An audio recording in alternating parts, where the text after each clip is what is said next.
اسلام آباد میں امریکی سفارت خانہ نے پاکستانی گلوکار راحت فتح علی خان کو ٹیکس کی عدم ادائیگیوں کی وجہ سے ویزا دینے سے انکار کر دیا ہے۔ راحت فتح علی خان کا موقف ہے کہ پروموٹر کے ذریعے تمام ٹیکسز ادا کیے جن کے دستاویزات منگوائے ہیں۔ اونچے ہتھ کنڈوں سے میرا نام اور ملک کو بدنام کرنے کی کوشش کی جا رہی ہے۔ امریکی سفارت خانے کی جانب سے کہا گیا ہے کہ گلوکار کو سن 2015 تا 2023 ٹیکس ادائیگی کے حوالے سے IRS ڈاکومنٹیشن اور بالی ووڈ ایونٹ LLC کی طرف سے قانونی دستاویزات فراہم کرنا ہوں گی۔ انہوں نے رواں سال امریکہ کا دورہ کیا تھا اور اگر انہوں نے ٹیکسوں کی ادائیگی نہ کی ہوتی تو سفارت خانہ پہلے ویزا جاری نہ کرتا۔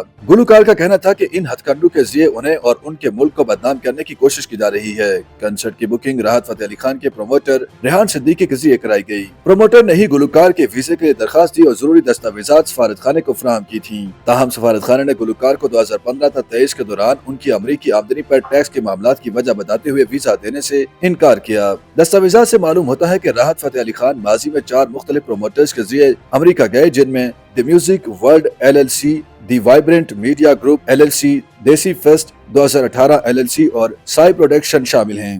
گلوکار کا دعویٰ ہے کہ انہیں ان کنسرٹس کی رقم ٹیکس کٹوتی کے بعد ملی، لہٰذا امریکہ میں اس آمدنی پر ٹیکس ادا کرنا پروموٹرز کی ذمہ داری تھی۔ جب راحت فتح علی خان کے سابق مینیجر پروڈیوسر سلمان احمد سے رابطہ کیا گیا تو انہوں نے کہا کہ وہ 2012 سے ان کے ساتھ ہیں۔ گزشتہ 11 برسوں میں ہم نے بین الاقوامی سطح پر سینکڑوں کنسرٹس کیے، ہمارے تعلقات مثالی تھے۔ حال ہی میں خان صاحب نے فیصلہ کیا کہ ان کا فرسٹ کزن ان کے تمام معاملہ دیکھے گا۔ 18 نومبر کے میوزیکل شو کے آرگنائزر ڈاکٹر عاصم سے رابطہ کیا گیا تو انہوں نے کہا کہ جب وہ بھی پاکستان سے کسی فنکار کو مدعو کرتے ہیں تو وہ کچھ پروموٹرز کے ذریعے کرتے ہیں۔ ہم سوچ بھی نہیں سکتے تھے کہ راحت کو ٹیکس کی بنیاد پر ویزا دینے سے انکار کر دیا جائے گا کیونکہ وہ ماضی قریب میں امریکہ آئے تھے۔ امریکہ میں راحت فتح علی خان کے نئے پروموٹر ریحان صدیقی نے ڈی نیوز سے بات کرتے ہوئے بتایا کہ بطور پروموٹر یہ راحت فتح علی خان کے ساتھ ان کا پہلا شو تھا۔ ہمیں نہیں معلوم کہ ماضی میں ان کے پروموٹرز نے گلوکار کا ٹیکس ادا کیا یا نہیں، اگرچہ ویزا نہیں ملا لیکن اس دورے پر ان کا ٹیکس ادا کرنے کی ذمہ داری ہماری تھی۔